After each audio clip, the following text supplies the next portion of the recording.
오늘은 요한계시록 11장 7절에서 14절까지 말씀 묵상합니다. 11장 7절에서 14절까지 말씀 있습니다. 그들이 그 증언을 마칠 때 무저갱으로부터 올라오는 짐승이 그들과 더불어 전쟁을 일으켜 그들을 이기고 그들을 죽일 터인즉 그들의 시체가 큰 성 길에 있으리니 그 성은 영적으로 하면 소돔이라고도 하고 애굽이라고도 하니 곧 그들의 주께서 십자가에 못 박히신 곳이라. 백성들과 족속과 방언과 나라 중에서 사람들의 그 시체를 사흘 반 동안을 보며 무덤에 장사하지 못하게 하리로다. 이 두 선지자가 땅에 사는 자들을 괴롭게 한 거로 땅에 사는 자들이 그들의 죽음을 즐거워하고 기뻐하여 서로 예물을 보내리라 하더라. 3일 반 후에 하나님께로부터 생기가 그들 속에 들어가매 그들이 발로 일어서니 구경하는 자들이 크게 두려워하더라. 하늘로부터 큰 음성이 있어 이리로 올라오라 함을 그들이 듣고 구름을 타고 하늘로 올라가니 그들의 원수들도 구경하더라. 그때에 큰 지진이 나서 성 10분의 1이 무너지고 지진에 죽은 사람이 7천이라. 그 남은 자들이 두려워하여 영광을 하늘의 하나님께 돌리더라. 둘째 화는 지나가서나 보라 셋째 화가 속히 이르는 도다. 아멘. 두 증인의 죽음과 부활. 환난 동안 하나님의 인을 맞은 유대인 전도자들을 통해서 그리스도를 믿고 구원받아 성전에 나와 경배하며 예배하는 유대인들을 측량하게 되었습니다. 측량하도록 하셨는데요. 하나님의 성전을 구원받은 유대인들은 42개월, 3년 반이죠. 후 7년 환난 중에 후 3년 반 동안 적그리스도에 의해 마지막으로 구원에 참여한 유대인들이 박해와 고통을 당하게 될 것이라는 말씀입니다. 이는 구원받은 유대인들이 적그리스도에 의해서 박해를 받으며 믿음의 시험을 받는 과정이 될 것입니다. 과거 유대인들이 그리스도를 십자가에 못 박고 그리스도인들을 박해한 것과 같이 하나님과 그리스도를 믿고 따를 것인지 적그리스도를 선택할 것인지를 시험받게 될 것임을 보여줍니다. 두 증인은 예수 그리스도의 복음을 전파할 것이고 적그리스도는 메시아가 아님을 증거하며 적그리스도, 즉 짐승을 따르는 자들은 하나님의 심판을 받게 될 것임을 증거하게 하실 것입니다. 마지막 심판을 앞두고 하나님의 인을 맞은 유대인 전도자들과 그들을 이어서 강력한 능력을 가진 두 증인을 통해 복음을 전파함으로 택한 이스라엘 백성들을 한 사람이라도 더 구원하시려고 하는 하나님의 긍휼과 사랑을 보여주는 것입니다. 엘리야와 모세 시대에 심판하셨던 그들에게 주신 권능과 같은 능력을 두 증인에게 주실 것이라고 하셨습니다. 7절에 그들이 그 증언을 마칠 때 두 증인이 자신들에게 주어진 사명을 온전히 성취하고 마쳤을 때 이는 두 증인을 대적하고 하나님을 대적하는 자들이 계속적으로 그들을 해하려고 공격하는 과정에서 하나님께서 그들에게 주어진 사명, 즉 마지막 유대인들을 구원하시려고 하는 목적을 성취하기까지 하나님께서 그들을 지켜주심으로써 완수하게 되었음을 보여줍니다. 사탄이 끊임없이 공격하지만 주께서 사명을 위해 부름받은 종들을 하나님께서 보호하심으로써 그 사명을 감당하게 하십니다. 과거 선지자들과 초대교회 사도들과 제자들 역시 마찬가지였죠. 땅 끝까지 예수 그리스도의 증인이 되게 하신 것입니다. 성령으로 기름 부으셔서 권능을 받아 예수님의 능력 있는 증인으로 사명을 감당하게 하셨던 것입니다. 무저갱으로부터 올라오는 짐승이 그들과 더불어 전쟁을 일으켜 그들을 이기고 그들을 죽일 터인즉 그랬네요. 짐승, 헬라어의 토데리온, 짐승의 기호는 다니엘서 7장입니다. 다니엘서에 의하면 제국을 상징하는 네 머리의 짐승 중에서 마지막 네 번째 짐승은 10뿔을 가졌다. 그 중에서도 큰 뿔 하나가 자라서 하나님의 백성을 대적하고 세상에 환난을 초래한다. 다니엘서 7장에 잘 나와 있는데요. 이러한 짐승은 이스라엘 백성들로 하나님을 섬기지 못하게 하였던 역사적으로 안티오쿠스 에피파네스를 지칭하는 것으로 보입니다. 궁극적으로 하나님을 대적하는 종말론적 적그리스도를 가리킨다고 이해하면 되겠습니다. 그래서 다니엘서와 선지자들의 예언은 먼저는 장차 일어날 일과 궁극적으로는 예수 그리스도의 초림과 재림에 성취될 하나님의 계획임을 분명하게 보여주고 있습니다. 이 적그리스도가 무저갱으로부터 올라온다는 것은 그 근원이 사탄이고 하나님을 대적하고 사람들로 하여금 그리스도로부터 돌아서게 하며 멸망당하도록 하는 존재임을 잘 나타냅니다. 저희로 더불어 전쟁을 일으켜 다니엘서 7장 21절에 예언하신 말씀에 근거하는 것이죠. 다니엘 7장 21절에 내가 본즉 이 뿔이 성도들과 더불어 싸워 그들에게 이겼더니 그랬어요. 환난 중에 마지막으로 유대인들을 구원하기 위해서 세운 두 증인을 대적하여 싸우기 위해서 일어난 사탄의 종 적그리스도는 무자비한 전쟁을 일으켜서 두 증인과 구원받은 유대인들을 박해하고 죽일 것이라는 것입니다. 8절에도 그들의 시체가 큰 성 길에 있었다.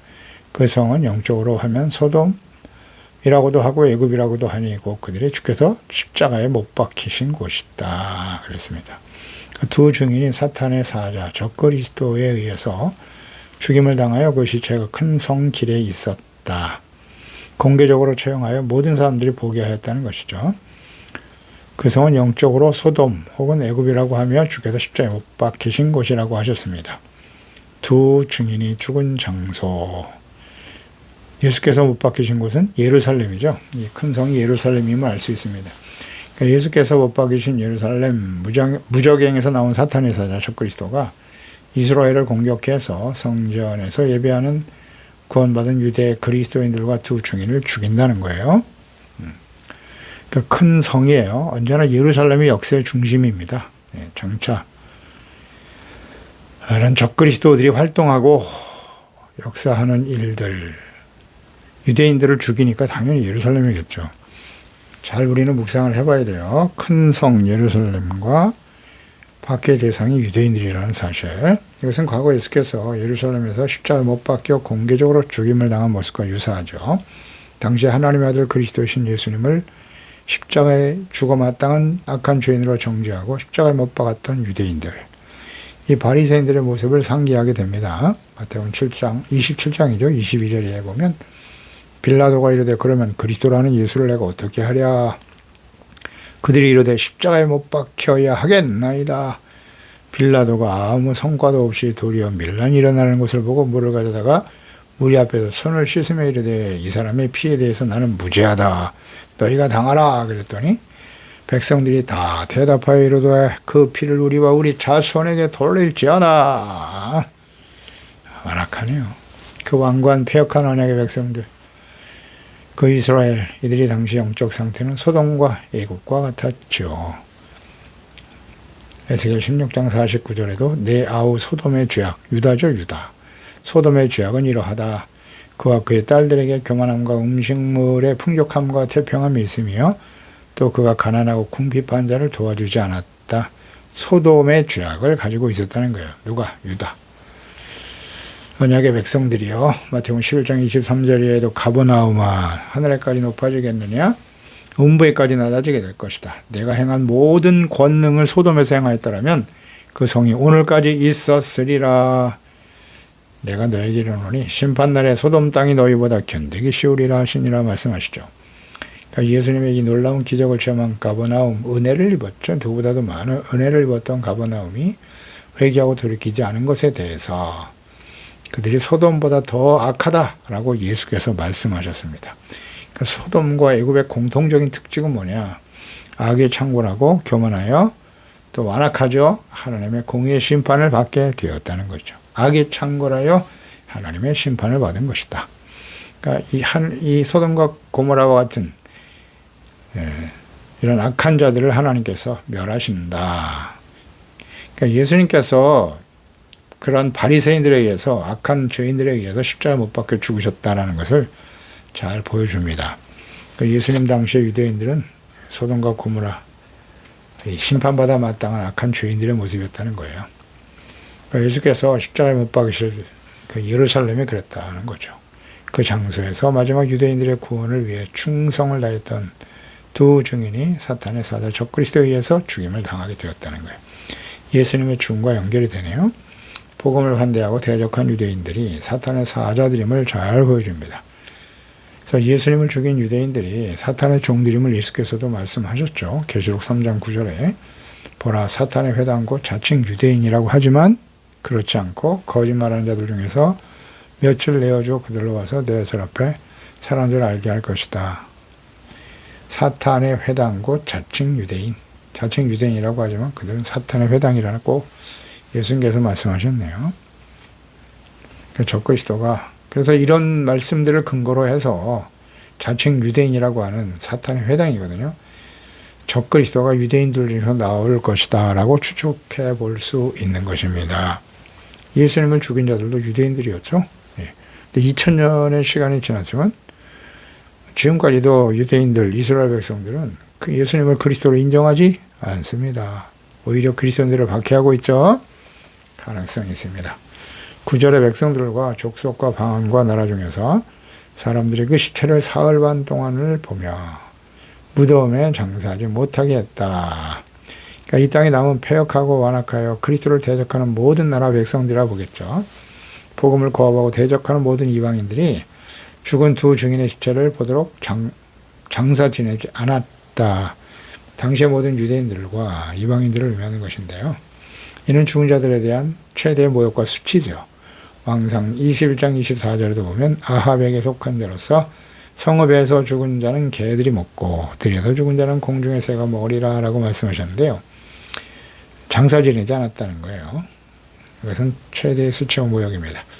짐승 즉 적그리스도 증인들이 시체를 장사하지 못하게 함으로써 마지막으로 구원받은 유대 그리스도인들과 하나님을 멸시하였으며 자신의 승리를 과시하는 것이었죠. 사흘 반 동안 있었다. 본래 당시 장례 문화에서는 하루 만에 장례를 치르는 거예요. 유다의 장례 문화는. 근데 사흘 반 동안 시신을 방치하여 모욕한 것이죠. 예수님께서 죽으시고 사흘 만에 부활하신 일은 그 다음 날이 안식일이었기 때문이었죠. 그래서 두 증인의 죽음이 그리스도의 죽음과 아주 유사합니다. 십자가 처형, 가장 모욕적이고 멸시당하는 저주받는 죽음이었죠. 두 증인도 그와 같은 모습으로 장례를 치르지 않고 내버려 두었다는 거예요. 10절에 이 두 선지자가 땅에 사는 자들과 자들을 괴롭게 한 거로 땅에 사는 자들이 그들의 죽음을 즐거워했다는 거예요. 기뻐하고 서로 예물을 보냈다. 하나님과 그리스도를 대적하는 자들은 두 증인들이 소멸하는 불과 같은 하나님의 말씀을 선포하며 회개를 촉구할 때 거부하고 미워했습니다. 그러기에 증인들의 죽음과 시체가 거리에 장사되지 않은 채로 놓여 있는 것을 보면서 즐거워할 뿐만 아니라 서로에게 선물을 교환하더라. 그러니까 증인들의 죽음을 기뻐하며 축제를 벌이고 있었다. 그러나 그들의 기쁨과 축제는 3일 반, 즉 극이 짧은 기간으로 끝나게 될 것이고 그들은 자신들이 승리자가 아니라 패배자임을 인식하고 두려움과 공포에 사로잡혀 떨게 될 것입니다. 예수 그리스도를 십자가에 못 박아 죽이고 의기양양했던 유대인들, 사탄의 종들이죠. 예루살렘은 얼마 지나지 않아 로마에서 예수님께서 말씀하신 대로 돌 위에 돌 하나 남지 않고 다 무너지고 멸망을 당하고 말았습니다. 11절에 3일 반 후에 하나님께로부터 생기가 그들 속에 들어갔다. 발로 일어나서 구경하는 자들이 크게 두려워하더라는 거죠. 다시 부활하게 했네요. 큰 음성이 나서 이리 올라오라 함을 그들이 듣고 구름을 타고 하늘로 올라갔다. 원수들도 다 보았다는 거예요. 두 증인의 죽음과 부활 승천. 이것은 에스겔의 선지자에게 보여주셨던 환상과 비전과 연결이 되는데요. 에스겔 37장 5절에 보면 주 여호와께서 이 뼈들에게 이같이 말씀하시기를 내가 생기를 너에게 들어가게 하리니 너희가 살아나리라. 네. 마른 뼈의 환상을 보여주시면서 그것이 군대로 변하는 환상을 보여주셨죠. 이것은 바벨론에 포로로 끌려가고 온 세상에 흩어졌던 죽은 자와 같았던 이스라엘이 다시 회복될 것을 말씀하셨는데요. 생기를 불어넣어 큰 군대가 되게 하신 것처럼 이 생기가 두 증인들에게 다시 들어가서 생명의 부활을 이루게 하셨다는 것이죠. 그러니까 사탄과 그 무리들은 두 증인이 많은 사람들 앞에서 조롱을 당하였던 짧은 기간 3일 반 동안 즐거워할 수 있었는데요. 3일 반이 지난 후에 하나님부터 오는 생기를 통해서 두 증인이 살아났고 부활 승천하는 모습을 보여줌으로써 조롱하며 즐거워하던 자들이 두려움에 사로잡히게 하셨던 것입니다. 그러니까 이러한 사실은 교회와 그리스도인들이 사탄의 핍박과 고난으로 인해서 완전히 사라진 듯 보일지라도 그 생명을 하나님이 주관하시기 때문에 다시 부활하여 일어서게 될 것이다 하는 의미도 있고요. 십자가의 죽으심과 부활 승천하신 그리스도, 성령을 보내주심으로써 이루신 구원의 역사를 보여준다고 하겠습니다. 그러니까 두 증인이 예수님의 죽으심과 부활, 승천의 모습과 유사하죠. 그러나 이 시대에는 성령의 약속이 없죠. 예수님의 실제로 죽으심과 부활 이후에 성령을 보내실 것을 약속하셨는데요. 그런 모습과는 약간의 차이가 있어요. 그러니까 즉 특별한 은혜를 받은 자들, 복음을 듣고 회개하며 박해를 받고 순교를 당하는 유대 그리스도인들만이 구원에 참여하게 될 것이라는 거죠. 이미 성령이 임하셔서 온 세상 모든 민족에게 복음이 전파된 이후에 일어나는 일이기 때문에 그래요. 유대인들에게만 끝까지 지금 반대하고 있지 않습니까? 그리스도를 따르지 않는 유대인들, 하나님께서 특별한 은혜를 주어서 복음을 듣고 구원받은 이후에 박해를 통해서 순교당하는 유대 그리스도인들만이 구원에 참여한다. 어떻습니까? 이게 맞지 않나요? 두 증인이 하늘로 올라가는 모습이 환난 이전에 구름 속으로 끌어올라가 그리스도를 영접하는 그리스도인들의 모습과 같지 않아요? 공중으로 끌어올릴 것이다.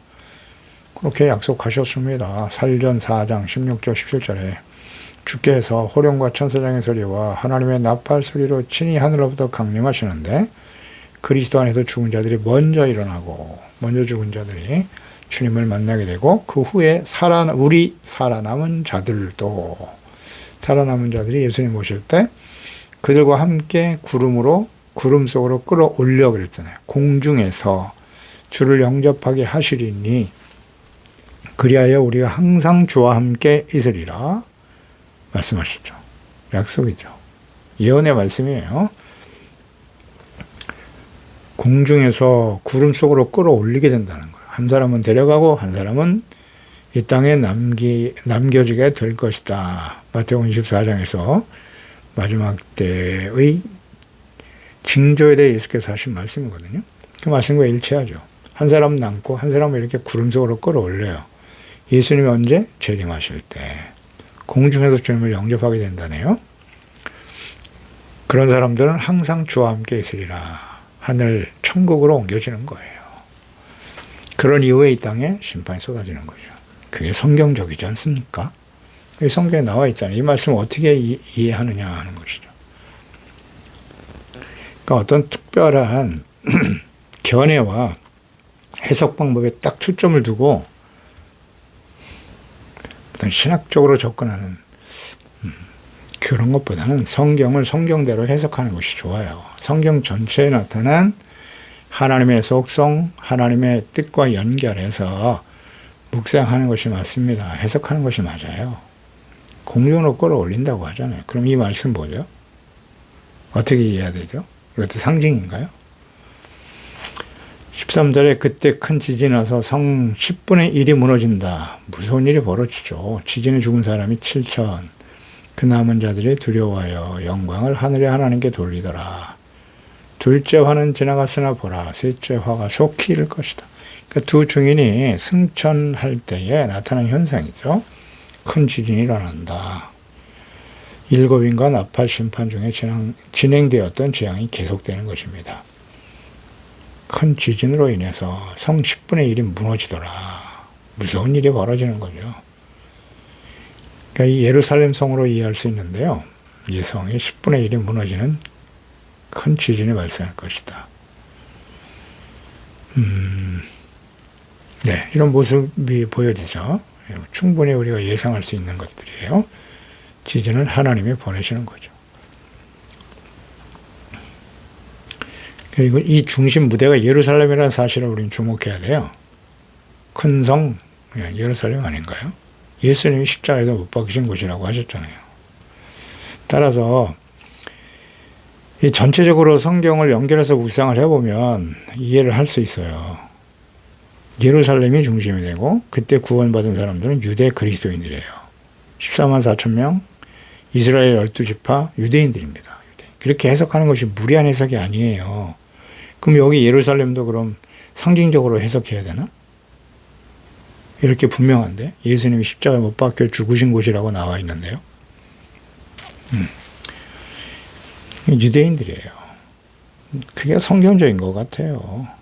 지금까지도 유대인들은 그리스도를 인정하지 않지 않습니까? 그래서 결국 환란에 참여하게 될 거예요. 경건하지 못한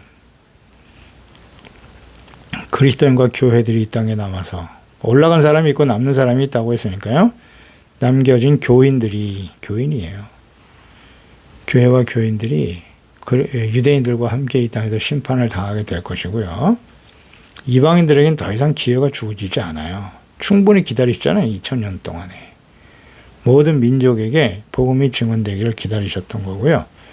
마지막은 유대인들이에요. 언약의 백성이잖아요. 영원한 언약의 백성들이기 때문에 환란 중에 특별히 하나님께서 기간을 정하시고 환란을 잠시 멈추신 다음 그들을 통해서 하나님 택하신 하나님의 일을 맞은 유대인들을 통해서 복음이 전파되게 하시는 거죠. 그게 맞아요. 이걸 자꾸 무리하게 상징으로 해석하고 교회라고 해석하니까 이단들이 생겨나게 되는 거예요. 유대인들이라니까요. 보세요. 예루살렘. 여기서 두 증인이 나타나잖아요. 두 증인은 누굴까요? 모세와 엘리야와 같은 권능을 가진 하나님의 종들이에요. 언약의 백성 이스라엘들을 이끌고 또 악한 사탄의 짐승과 같이 싸우는 거예요. 사탄의 종과 싸우면서 믿음을 지켜가는 과정이란 말이죠. 근데 이들이 죽고 부활 승천하는 모습을 모든 사람들이 보게 했단 말이죠. 그리고 이 땅에 큰 지진이 일어났다. 예수님께서 십자가에 죽으실 때의 모습과 비슷하죠. 근데 이것은 성의 10분의 1이 무너진더라. 이 성은 예루살렘 성으로 이해하는 것이 맞아요. 남은 자들이 두려워하여 영광을 하늘의 하나님께 돌렸다.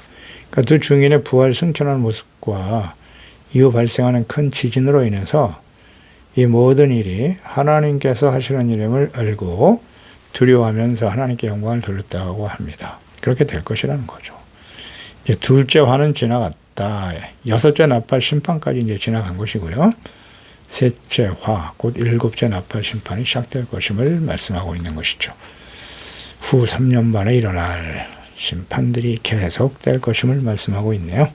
기도하겠습니다. 하나님 아버지, 오늘도 주의 말씀을 묵상하면서 하나님께서 마지막 심판 때, 마지막 7년 환란에 일어날 일들에 대해서 자세히 기록하시면서 그 환란 중간 1003년 반 심판이 쏟아진 이후에 일곱째 나팔이 불기 전에 일어날 일에 대해서 말씀하시네요. 이것은 분명 마지막 언약의 백성들, 유대인들에게 구원받을 수 있는 기회를 주시는 거고요. 구원받은 유대인들이 사탄의 종 적그리스도와 함께 싸움을 하는 과정이네요. 박해를 당하죠. 그 중에 두 증인에 대해서 말씀하시면서 그들을 죽이고 또 그들이 다시 부활하고 승천하는 장면. 이건 악한 유대인들, 당시에 유대인이라고 하지만 사탄의 회라고 하셨죠. 그들이 예수님을 죽이고 그리스도를 죽이고 다시 부활 승천하는 모습과 같습니다. 이러한 과정을 통해서 하나님께서 유대인들과 함께 하시는 하나님이심을, 살아계신 하나님이심을 증거하게 하시고 이를 보고 모든 사람들이 두려워하면서 하나님께 영광을 돌리더라. 그 이후에 큰 지진과 성이 무너지는, 예루살렘 성이 무너지는 과정을 보게 됩니다. 주여, 우리는 이와 같은 일들이 일어날 때 이 땅에 속한 자가 될 것인가, 하늘에 속한 자가 될 것인가를 잘 생각해야 합니다. 오늘 주어진 우리의 삶의 여정에 바른 선택을 해야 된다는 것이죠. 그래서 지혜롭게 잘 준비되어서 공중에서 예수 그리스도를 영접하고 영원한 하나님의 나라에 설 수 있는 지혜로운 하나님의 자녀들이 다 되게 해주세요. 예수님의 이름으로 기도드리옵나이다. 아멘.